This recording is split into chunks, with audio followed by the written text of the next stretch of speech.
Okay, it being 10:15 on April 1st, 2024, I'm going to call this special meeting of the Select Board to order, and if you would please join me in the Pledge of Allegiance. Allegiance to the flag, United States of America, and to the republic for which it stands, one nation, under God, indivisible, with liberty and justice for all.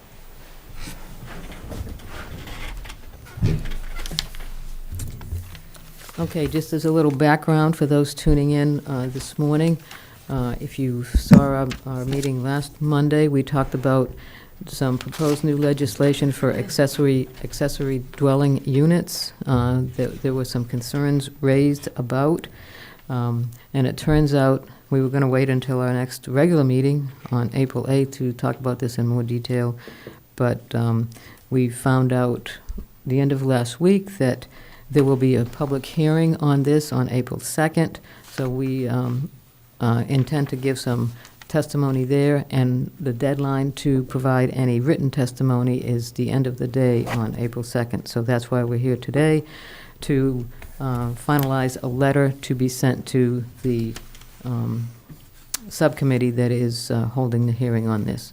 So with that, we can talk about the letter that was drafted that notes the 5 bullet points on it on our major concerns. I'll just briefly talk about those, and then we can open it up to the other board members for any additional or edits that we want to make. We have strong concerns about the impacts to infrastructure, particularly in Chelmsford, where, as everyone knows, our sewer capacity is limited. And increasing the sewer usage, even on an incremental basis that accessory dwelling units would cause, would force the town to look for other resources for wastewater treatment. This proposal takes away the rights of each municipality to set criteria for this type of usage. The town of Chelmsford already has bylaws in place for ADUs, which personally I don't feel are overly restrictive, and they are generally granted when reasonable. This new legislation does not require the property owner to live in the main unit or even in the accessory dwelling unit. It almost is, again, in my opinion, it effectively allows an investor to buy up multiple homes in a community and turn them into single-family homes in single-family zoned districts. It appears that there's the state seems to think that there's a limited supply of possible residents that this would be used for. In Chelmsford, though, I don't know exactly how many properties that we have that would fall into this category. I'm hoping that we can find that out before we send this letter. And lastly, homeowners who choose to maintain their traditional single-family home would bear the impact of surrounding properties that effectively become two-family dwellings, which could severely impact the value of their property based on the increased density in their neighborhood. So, so now I'll open it up to the other board members. Anybody have any comments on these 5 or additional ones that we would like to see? Jen, you wanna begin? Sure. So, in the first paragraph on infrastructure, the only thing we cite is sewer capacity. And when we discussed this before and got inputs from some of the other boards and the housing authority, the other pieces that were brought up were there's no additional support for the schools, the roads, or the electrical grid. And I think we should call those out as well.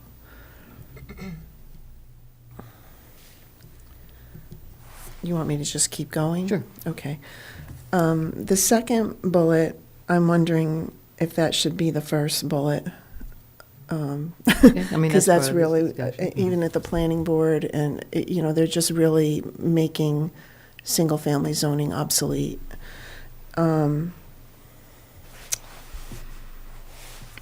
So then, when I was looking at the third bullet on the property owner is not required to occupy the main unit or ADU. I think that's important.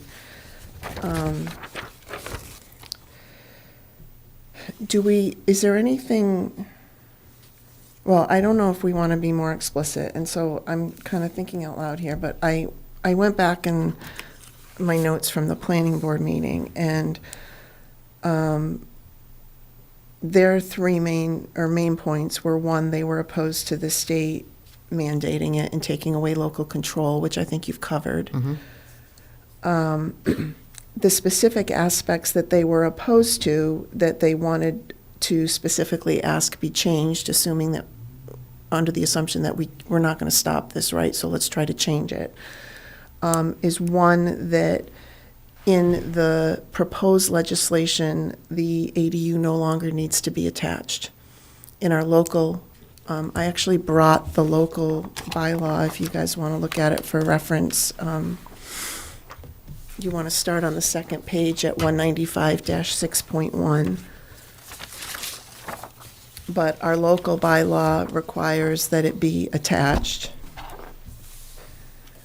And then, so there was that comment, it no longer needs to be attached. The second comment, which I think you've touched on, and I just wasn't sure if we wanted to say it more explicitly, is that neither dwelling in the state legislation needs to be owner-occupied. So they wanted to be sure that we're requiring that at least one of the units be owner-occupied. And in our own bylaw, if you even just look at the objectives list on the second page for 195-61, it's totally geared toward providing options for extended family members. And so I don't know if there's anything specific that we want to be saying about, in section 12 of the state law, it says that they don't want to restrict the creation of a rental accessory dwelling unit that's not a short-term rental, which to me says, this is definitely not just for family members. And then in section 13 of the state legislation, it specifically says, shall not require owner occupancy of either the accessory dwelling unit or the principal dwelling.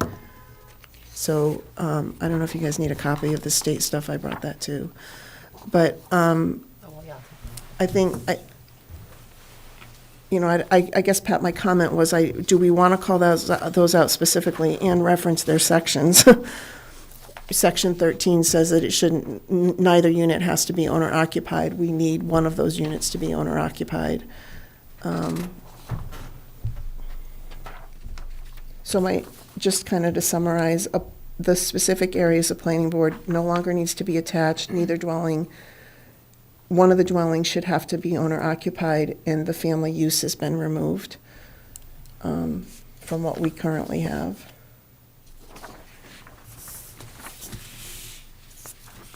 And then with that, and Paul, maybe you can weigh in, is there any kind of statement about this is going to force local governments, local municipalities to go rewrite their code? It's just going to override it, right? It's going to... Yeah, it'll supersede the local bylaws. Okay. Yeah. Just like a 40B would. The Housing Authority have made a comment about preserving the neighborhood character. And so I thought maybe we want to put a bullet in on that. And if you look at our bylaw, there's actually language in there about that, so we could just sort of kind of lift that and borrow it. Okay. Do you think that's part of the previous bullet? Kind of talking about the right of the municipality to set criteria. Should that be the same bullet? I think that when people are talking about taking away the right of the municipality, they want that emphasized, like this is our right to Yeah. do this. Well, and also part of that is to maintain the character of. Well, that's almost, Our town, I would right? say that's somewhat covered in the last bullet Oh, yeah. about, maintaining a traditional single-family home. The fourth bullet where you have you said you were trying to get the number of properties. I'm trying to understand where the so what of it is for that paragraph. I wasn't quite getting it. And in the planning board meeting, Evan was asked how many are affected. And he said he thought there were he said he sent an email, which we don't have, but he said there were 9,500 single-family homes, worst case, and maybe half of those were like on 30,000 square feet or more. So you're still talking over 4,500 homes, which is not insignificant. So Right. can you clarify where, is it that the state hasn't really studied how much they can get out of this? Well, that, at what was it, the seminar that we went to recently. The I- NIMCOG housing strategy? Correct. I thought there was somebody that mentioned they anticipated 9,000 units would fall under this in the whole state. I mean, that number is... Oh, I see what you're saying. So that number is way out of whack as far as I'm concerned. I mean, if we can do 4,500 in Chelmsford, Yeah. we could do that in just a greater Lowell region, the 9,000. So I think the number that they're saying is just, there's no basis behind it, I don't think. So is a comment that they haven't adequately studied what the upside to this is? Or what's, Yeah, I guess they haven't considered the consequences about how many units Okay. are going to be yeah, converted. I like the way you said that they haven't considered the consequences of it. Because that was I just didn't get the so what of that paragraph, sure. so I think I would just clarify that. Okay. And then, I think my last comment is on the CC block below the select board. Sure. Do we want to add someone from the MMA? Yeah, I had noted, yeah. I was going to do, the executive director and a legislative director, both from great. MMA, yeah. And then do we want to add NIMCOG? So they know what our position is, since they've been speaking on behalf of the municipalities. Okay. And then my only other thought, and I know it's federal, but do we want to just copy Lori Trahan so that she's aware? As an Because I FYI. think she's not without influence. Sure, okay. So, Yeah, I would say copy everyone. Yeah, just as an FYI, why not, right? It's gonna probably come their way eventually. Yeah, should we do the So- governor too and the lieutenant governor? sure, Yeah, Okay. it's her bill. yeah. Yeah, it is. Yeah, I mean, I do have the Executive Office of Housing and Livable Communities, which I think is the one that's kind Let's of, be bold. okay, sure, Jeff, you're gonna put it out there, right? It's a good letter. okay, That's all I have, okay. I think. George, any thoughts? Yeah, well, a lot of my sentiments were already mentioned, but first of all, I think she's jumping into this way too quickly. I mean, to have a meeting like this and just to force us to make decisions, you always make mistakes when you do that, you know what I mean? And so then if you go down the road, we have to consider this, we have, and I'm sure other towns have the same problem with sewer. I mean, and other, other types of infrastructure, number one. I would like to have more local initiative involved in each decision as opposed to, them telling us what we have to do. I mean, she's becoming it seems like everything is getting forced down our throat. They're doing the same thing now. I'm hearing there's a big problem with the MBTA. I don't know if it's true or not, but I'm hearing that they're disallowing a lot of the things that we were going to count on over there. So, I mean, the same thing could happen here again, and we could have, and you're going to ruin neighborhoods. You're going to, I don't like the idea that somebody doesn't have to be part of the family or, whatever, or owner occupied. I mean, somebody has to have some responsibility in there, or else they're going to tear a couple of houses apart, and then the whole neighborhood's gone. I mean, it's not just your investment. You're jeopardizing the whole neighborhood, more or less.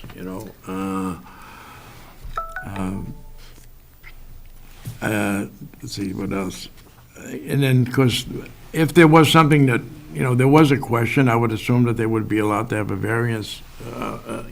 Something an appellate position, if they had one that didn't meet all the criteria, but was probably a decent one, that the Board of Appeals could maybe step in, and that's why I'm saying maybe with local initiative, that would, we could get that in there, because, I mean, somebody could be just, a few feet, short of a setback or whatever, and it could be a family, or whatever, and somebody good, and somebody we'd want to live in town or whatever, and then they'd be left out, and other people are getting in and don't have, maybe shouldn't be, so those are my comments. I liked, I liked all of Virginia's comments and yours, and the young lady here that made a few. George made a good point that, and it may be a nice segue to put a bullet, where you have the last paragraph, we implore the legislature to defeat, to put a bullet before that stating that there has not been sufficient time to vet this and provide more opportunity for communities and stakeholders and citizens to input into the process. Well, and I was going to say. I think that was another thing that came up in the planning board too, and I think that would be a great place to say it right before you Okay. Yeah, close. But part of the reason why is because we're dealing with these other housing bills, right? So to have them kind of all in a row coming down I think that, it would be good to add something kind of indicating that the administrative strain on the towns to keep up with the number of bills that are coming through the legislature is tough, right? And it's making it difficult for us to plan accordingly the development of our town, because we're trying so hard to keep up with the stuff. The that pace at which they're pushing it through Yes. is unacceptable. Yes, Yeah, right. and I think that that's worth saying. Like, we're trying to keep up with this stuff, but it's too much. You're throwing too much at us, It's too much. I don't know, we need to say that in a better way. But I think that's and I think that's kind of what you were trying to get at too. It's creating a little bit of chaos and making it really hard for us to plan accordingly. Like, we're going to go into building a new school, right? How big of a school are we going to build? How many more bills are coming? So how do we need to build it twice as big as we think we need to, or 3 times as big, or how do you plan when you don't know what else the state is going to send down the pipeline, It's Yeah, difficult. those interdependencies are a really good point. Right, think- and I don't think they've considered them, quite frankly, at least not sufficiently.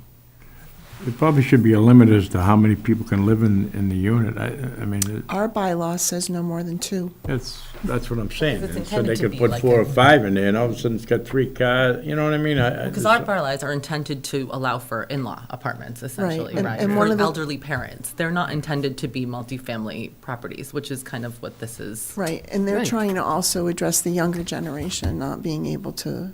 Afford. But again, that's family, right? Right. So that's,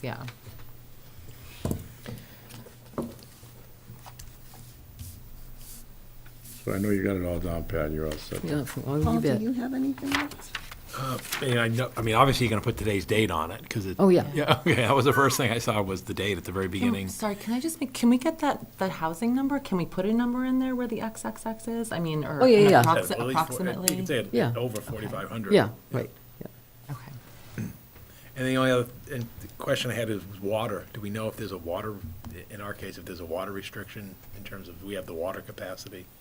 Yeah, you have to go to 3 districts. So that would be part of Yeah, that first in terms of the infrastructure schools, road, paragraph. Yeah, and I could say something, not definitively, and possibly water. possibly water, yeah. Because I just, I mean, we know, Well, police officers, firemen, I mean, staff. public safety. Public safety issues, infrastructure. yeah.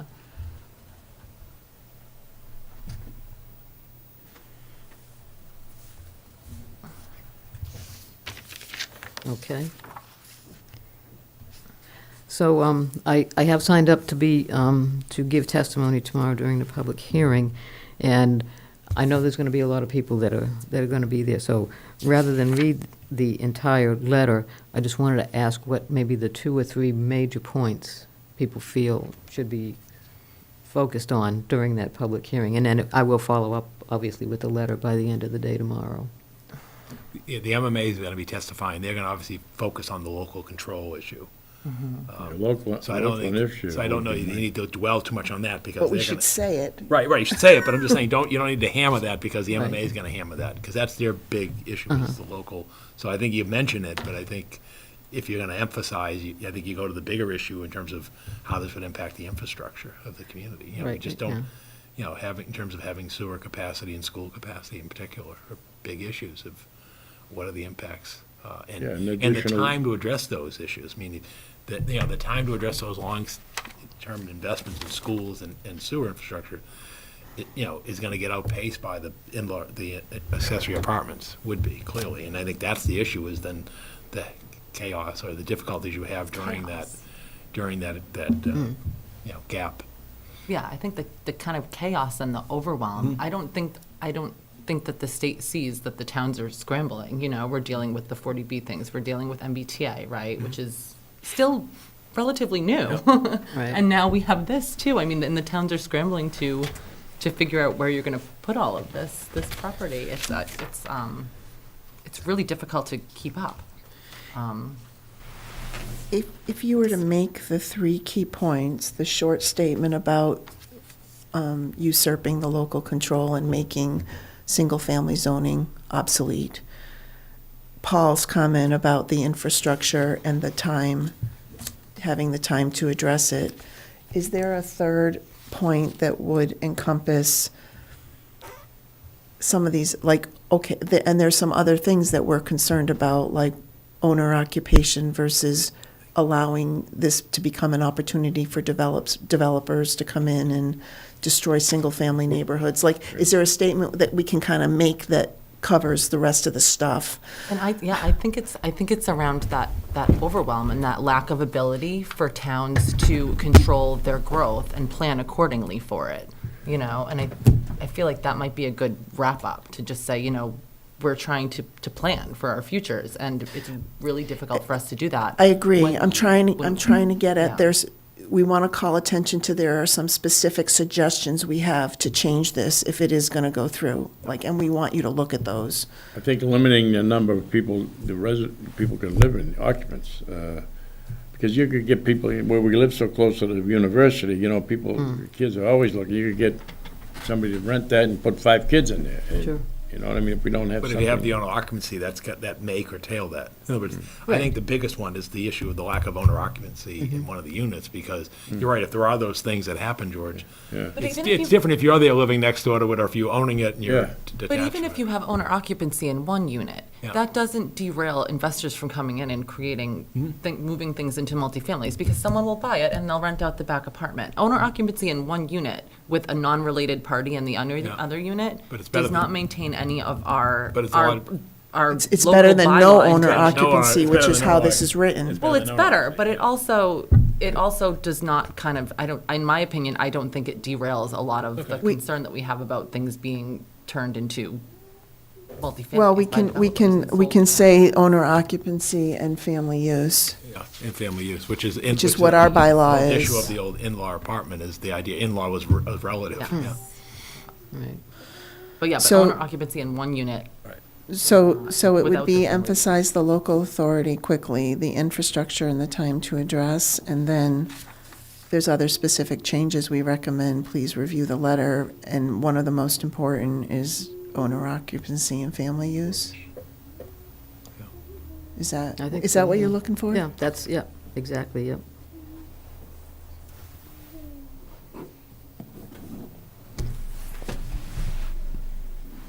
I'm sure you'll handle it superbly, Pat. I really liked your first draft, so yeah, I think Oh, there's, okay. Well, this, I think you covered. So how are you, you're just going to put from the select board in our names, or do oh, we that was need going to be my next sign? question. Do we want everybody to sign it? I mean, you know, that would be kind of tight to be able to do Well, can we that. just sign it digitally? Yeah, PDF? does James have our digital? Well, he does, obviously, yeah, because they do you know, Licenses. licenses and things like that. So, yeah, we could do that. I'm okay with Yeah, that, if you, Okay. I guess if we don't that have to helps come in you. to- Oh, no, you don't have No, to. no, You're she on can twice just- tomorrow. Yeah. Yeah. What did you say, George? we don't have to come in, right? Is that Right, what- we can use if everybody's okay with using the digital Yeah. signatures, yeah, I'm fine with that too, yeah. Yep. Okay.